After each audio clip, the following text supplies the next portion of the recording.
Very good morning, everyone. Welcome back to the special session of 11th CMS VATAVARAN International Film Festival.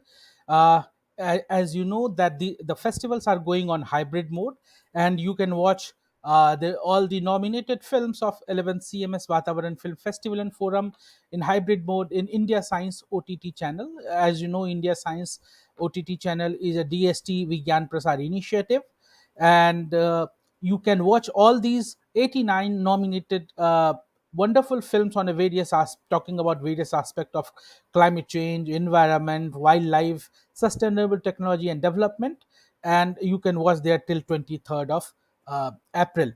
And on 23rd of April we will be having an online awards ceremony, and I welcome you and I request you all to come and join us. For joining, you can go to our website www.cmsvatavaran.org, and then you will find the joining details there. It will be happening on a Zoom platform, so everyone is welcome. Come and be a part of that wonderful online uh, award ceremony. And as you know that every day discuss with prominent policymakers, environmentalists and filmmakers about various aspects of environment, climate, filmmaking. So today I'm really honored that today we are going to talk to Sri PVS Suryakumarji. Suryakumar sir is Deputy Managing Director of National Bank of Agriculture and Rural Development, Mumbai, popularly known as NABARD. And before I invite sir, let me introduce sir to all of you. Mr. PVS Suryakumar joined NABARD in 1986 and has handled a variety of functions: appraisals, funding, and monitoring of projects, headed and implemented various types of programs, trainings, policies, advocacy, and communication. He worked across the geographies. Uh, he worked in Madhya Pradesh, Uttar Pradesh, Maharashtra, Andhra Pradesh, Gujarat, West Bengal, New Delhi, and in Karnataka also. Uh, Academically, he obtained a master's in plant genetics from the Indian Agriculture Research Institute, New Delhi, in 1986. He is a Commonwealth scholar and obtained masters in sustainable development this uh, from UK in 2010, and he undertook the 25th Management Education Program at the IIM Ahmedabad in 2001. He is also an associate of the Indian Institute of Banking and Finances, and he is an author of cases, contributed to newspapers on policy issues, and published two books on cases and sustainable agriculture. And today we will be going to discuss about him of the role of NABARD and its. So let me have the honor to invite Mr. Suryakumar, sir. Sir, very good morning to you, sir. Sir, sir, yes, sir, yes, sir. Very good morning to all of you, and good morning to you, Savisachi. Thank you very much, sir, for accepting our invitation and decided to joining the session, sir. So, sir, before we discuss about NABARD and its various work and regarding agriculture and climate change and let me ask you, sir, like about you, sir, how and why you have decided to join NABARD, how was your journey? Uh, I was a student at the Indian Agricultural Research Institute, we popularly known as BUSA Institute. Yes, sir. So, in 1986 and 1985, NABARD came and recruited a few people Yeah. from this institute and the Institute of Rural Management and the IIM Bangalore and Yes, sir. IIM Ahmedabad. Yes, sir. And they gave a very promising opportunity to work across the country because it is an all Mhm. India job. And whatever I have studied for 4 years and 2 years, 6 years, I can really use it in practice because NABARD deals with virtually anyone and everyone who deals with agriculture and rural development. We deal with the governments, we deal with the government of India, we deal with the foreign donors, we deal with the NGOs, we deal with the people on the ground. So that was Yeah. a very formidable opportunity when I was selected by NABARD in 1986. Mhm. and there was no looking back. As you introduced me to the audience, I worked across the country in Yes, nine sir. states, and virtually every part of the country I have seen. I know what works in a particular place, what doesn't work in a particular place. So when we make a policy, while we are an all India organization, we also are very acutely aware what works in one state may not or will not work in the other state. So we make those necessary tweakings, modifications. Ultimately, ultimately, the people in rural India, can we add few more rupees as compared to what they are getting? So can Mhm. we enhance the incomes of the people? Can we bring in prosperity? Can we make the whole Mhm. place sustainable to the up to the level which we can? In the sense, like, I always believe NABARD has the job of being a sutradhar. We Mhm. hold all the pearls into a necklace. So I need to be smart enough, strong enough to hold all the actors in one place. This is what I do, and this is what I really looked for when this opportunity came. Mhm. So, and have been happy working all over. And I rose to this particular position.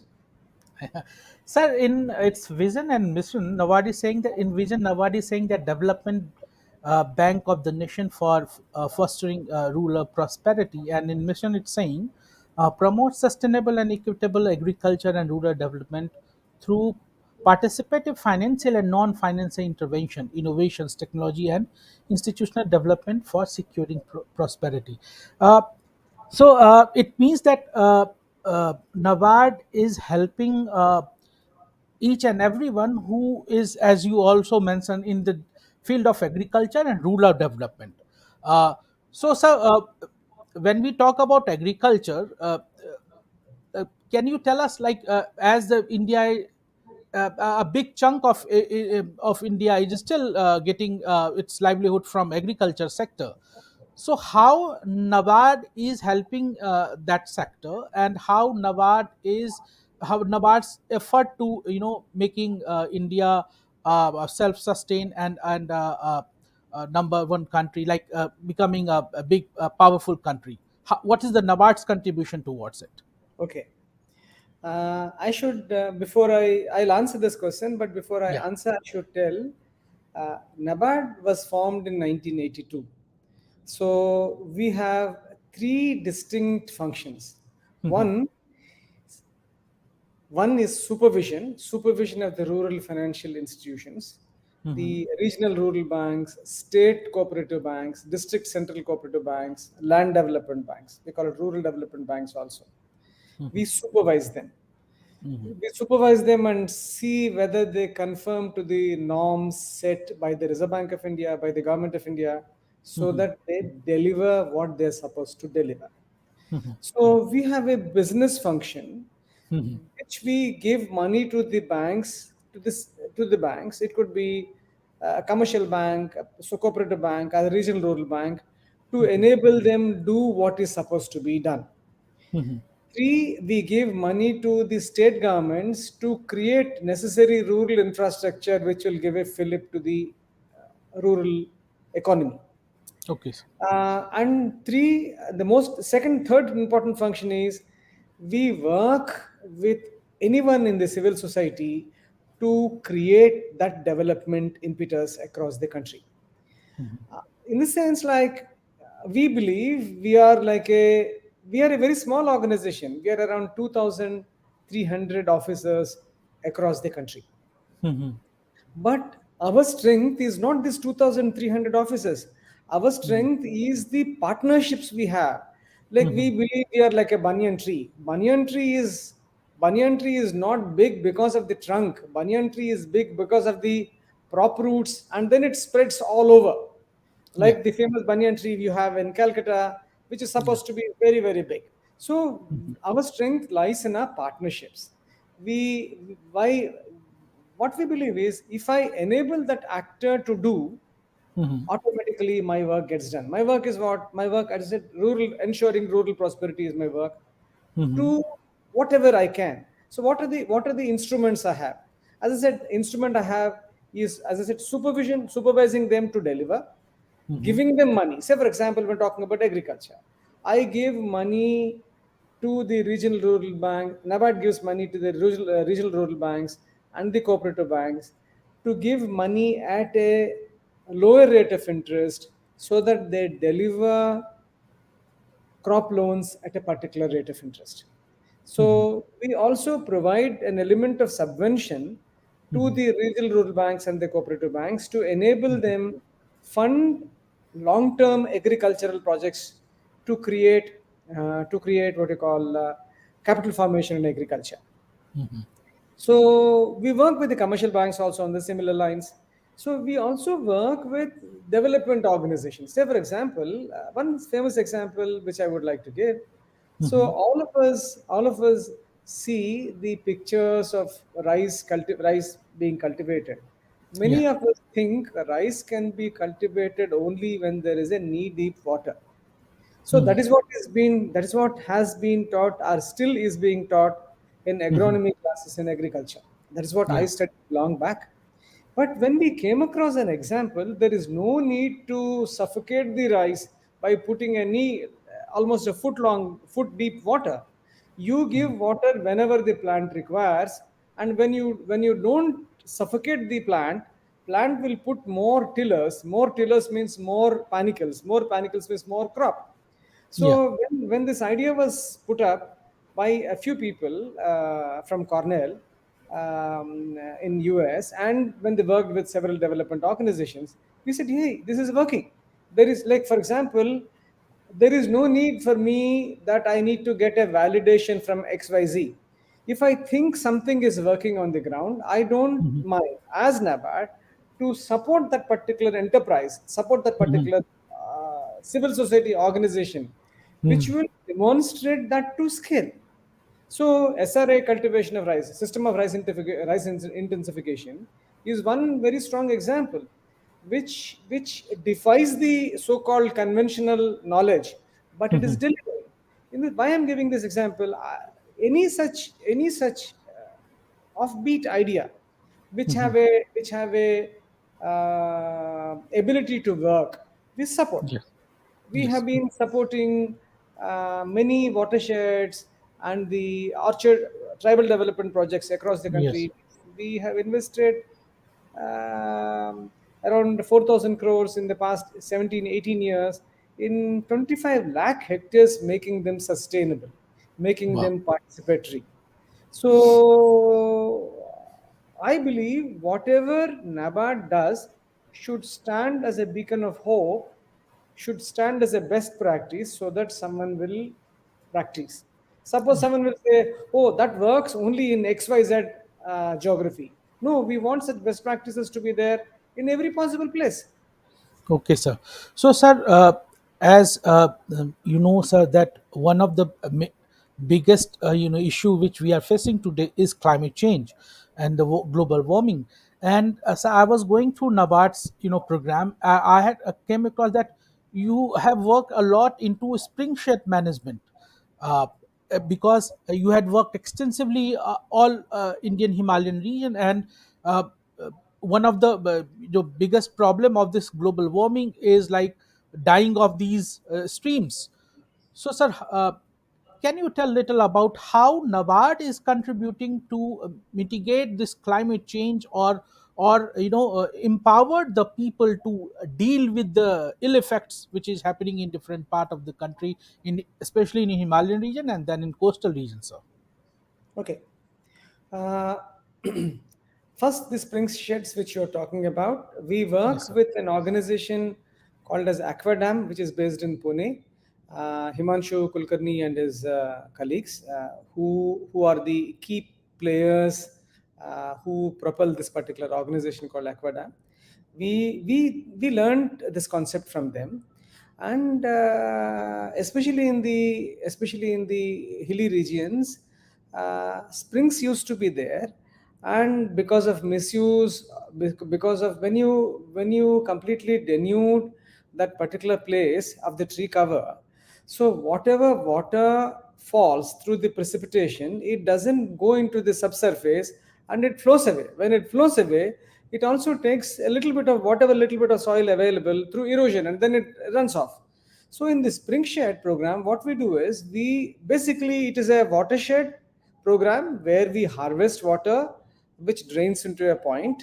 It is a miniature watershed program designed for a hilly terrain, where we are trying to hold whatever water falls through snowing or through what you call water, so that the water holds in the subsurface.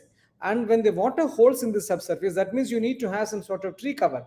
You cannot make the hills bald by simply removing every vegetation on that. Then it means you are trying to cut your own feet. When you cut those trees, you are actually cutting your own feet.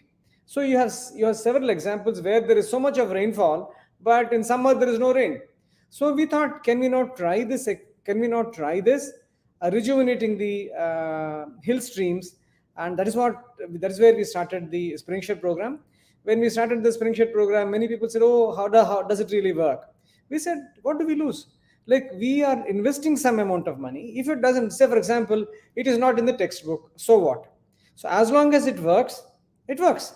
So we believe, using our own understanding and erudition, we say whatever works, whatever we think it is worth investing in a development idea, we invest. And spring shirts have been a remarkable success. We don't have many, we have few, and we are trying to add more onto it. The point is, whenever we do a project like this, we require a civil society organization which is local, which is dedicated. We can't have a consultant sitting in Delhi or Bombay to come and advise, hey, what is happening there? We want someone local there, who can take things in their hand, who can who can provide trust in the people and make things work. We work with such sort of people. Coming to the climate change, we implement three funds. One fund by the United Nations, called United Nations, it's called Adaptation Fund. We are the national implementing entity for that. Means we implement that project. Means there is some sort of standards this international organizations prescribe to select someone as a implementing agency. That means I receive the money as NABARD, and we implement the project on the ground. We oversee the project on the ground. We also implement the Green Climate Fund projects, and we also implement the projects of the National Adaptation Fund for Climate Change. It's a fund of the Government of India, Ministry of Environment and Forest. Ji. All these three projects are anchored uh, with us and with the Ministry of Environment and Forest of the Government of India. So right now we are implementing around 40 projects worth around 1900 crore rupees. Wow. See, the point is, while this could be a big amount of money, India requires much more amount of money. Should the money come from abroad? Should the money come from within the system? Is a big, like, who will continue? Like, it obviously the money has to come from within the system. The most ji. important thing is, when we're talking about adaptation, it means it has to be done at a large scale. It's typically on the public property, and it is the domain of the government. But we are so many of us living in the country, and each one of us can mitigate the climate change in our own small ways. It Yes. could be as small as not using extra water, as small as putting the lights when we don't require, Yes. to switching to solar. So the right now the effort is, we are working with some people. Can we make climate mitigation uh, into several activities which can mitigate climate change can be financed by the banks? For example, solar lanterns, solar lights. So this is already happening. Can we? The Honorable Prime Minister is talking about, as talking about, so much power should come from the solar. Yeah. So each one of us should contribute in our own ways.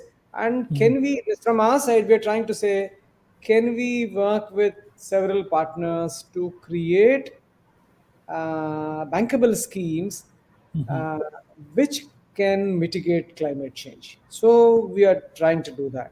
Incidentally, all the watersheds I was just talking about, those 2.5 million hectares of watershed which we have done, Yeah. 4,000 crores of money we have invested, and a huge amount of money is being invested by the state governments and the government of India on the watershed development.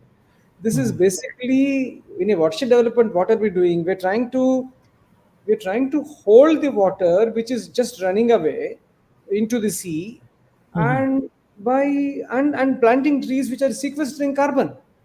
The Yes. amount of climate change work which is happening is considerable in the country. Only thing Mhm. is we require to have nomenclature to put a label. Oh, so many tons of carbon is sequestered by so much Mhm. of plantation done across the country. Mhm. Mhm. So we require those terminology, and people are working on that. G. G. So a good amount of work is being done. Yeah. I think So, more work can be done.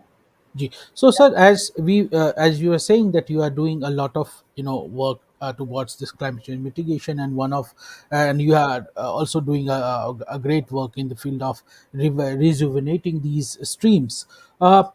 Sir, when we talk about climate change, one thing that we came to understand that the first the first line of person who get affected by the climate change most in local level are the women, whether it's a problem of water in the Himalayan region, or in the Rajasthan region, or in the plains.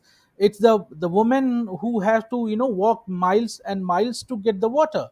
When it comes about agriculture, like a big amount of uh, agriculture work are done by the women, and whom and which are getting least kind of recognition. So just wanted to ask, do you have something specific uh, uh, kind of schemes that uh, addresses the women in the agriculture or rural development sector, sir? Uh, there is one very huge program called Women Self-Help Group Bank Linkage Program. Okay. This particular program, this called SHG Bank Linkage Program. Then it Mhm. became the current avatar of the program is NRLM, National Rural Livelihood Mission. Okay. The self-help group bank linkage program was initiated by NABARD long Mhm. back. Governor Dr. Rangarajan uh, enabled us to Mhm. create this particular program, in the sense like we work closely with an organization called Myrada. It's a civil Mhm. society organization based in Bangalore. Mhm. Myrada, we funded Myrada to do an action research project, and Mhm. the out resultant is the SHG bank linkage program. Mhm. And it went into several what you call iterations, and the current Mhm. iteration is the NRLM. This program became successful because we requested the then governor Dr. Rangarajan that, sir, Mhm. these are entities of women, Mhm. informal groups. Can we connect the informal groups to the formal banking channels? Wow. Hence, the self-help group bank linkage program came. Governor Mhm. Rangarajan was very considerate with this idea, and Mhm. he's moved by this idea, and then he allowed it as the governor. So, Mhm. which enabled the Mhm. largest microfinance program in the Mhm. world. The Mhm. self-help group bank linkage program is the largest Mhm. microfinance program in the world because of the Mhm. outreach of the size of the program. Okay. And second thing is, it enables the strengths of each organization. It doesn't enable the strength of Yes. the woman. It enables the strength of the banks. It enables the strength of the civil society organizations. It enables the strength of the local governments. So all of them come together to enable women to save and get some more money from the bank, which they can Mhm. use for various purposes. Now Mhm. the issue coming to with your asking is, do women take money and invest in agriculture, like in the Mhm. sense like this particular money which they borrow from the banks, Mhm. or which they are a part of the self-help group linkage program? Ji. We have seen some of the money which the women save, and with that they borrow, is used both for personal purposes and also into the into the agriculture whenever they happen to be the wives of farmers, or whenever women happen to be farmers themselves. There are some examples like that also. In some of the state specific programs, there is an element of woman in agriculture, sub components of the NRLM. So where women take active part in promoting organic agriculture, promoting XYZ, which adds to the agricultural, what you call, portfolio of agriculture of what they are doing. Means women are like self-help group is a means to get them money, get them access to formal finance at a reasonable rate of interest, which they can use in agriculture, non-agriculture, and whatever. So yes, that is the work which we do with the woman. Okay, sir. So, yes, it's doing a great work. So, what right now? What is the priority for NABARD? And in 5 year of during these coming 5 years, what will be the main focus areas of NABARD will be, sir? Uh, as I said, the our act and our vision statement clearly say we work for the uh, rural prosperity is our ultimate avowed objective. Ji. Whatever is required to do that, we are doing. What do we prioritize? We prioritize on projects which are climate resilient. So we fund such projects. But as I said, I can I am an enabler. Means we should understand one thing. NABARD is not a doer. NABARD is an enabler. I enable someone else to do because I am as an organization. We are a very small organization, 2,300 officers. We are an enablers basically.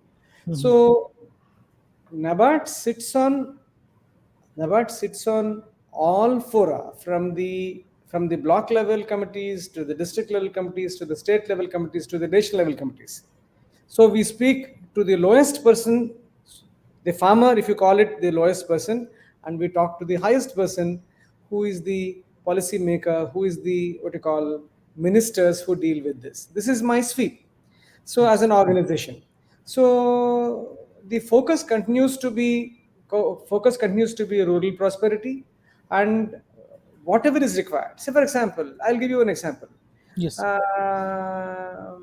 We created a program working closely with the government of India to fund some irrigation projects, uh, which were which were not getting completed for the lack of funds. So we call it as a long-term irrigation fund. We funded 103 huge irrigation projects across the country. Look at the look at the irrigation potential they will create. So that is a contribution which we have made. There's one example which you're talking about. Ji. Ji. So we would continue to look for what exactly is required at this point in time, and go and say how do we really do. We also have a research wing, which researches what needs to be done, what policy orientation we can bring in. Say for example, when we're talking about getting some economic research done. Many people say, "Oh, I want to do research for 5 years, 10 years." No, no. We say, no, no, no. We just simply want you to tell us what need a particular. You take a particular problem and look at in a defined period of time, 8 months, 9 months time, and the output of it should be of use to the policy maker. Means so that I know it intuitively as NABARD when I go and see. But then, what is the economic? What is the research backing for it? What is the backing for it? And we fund such sort of projects which will open the eyes of people who are in the planning.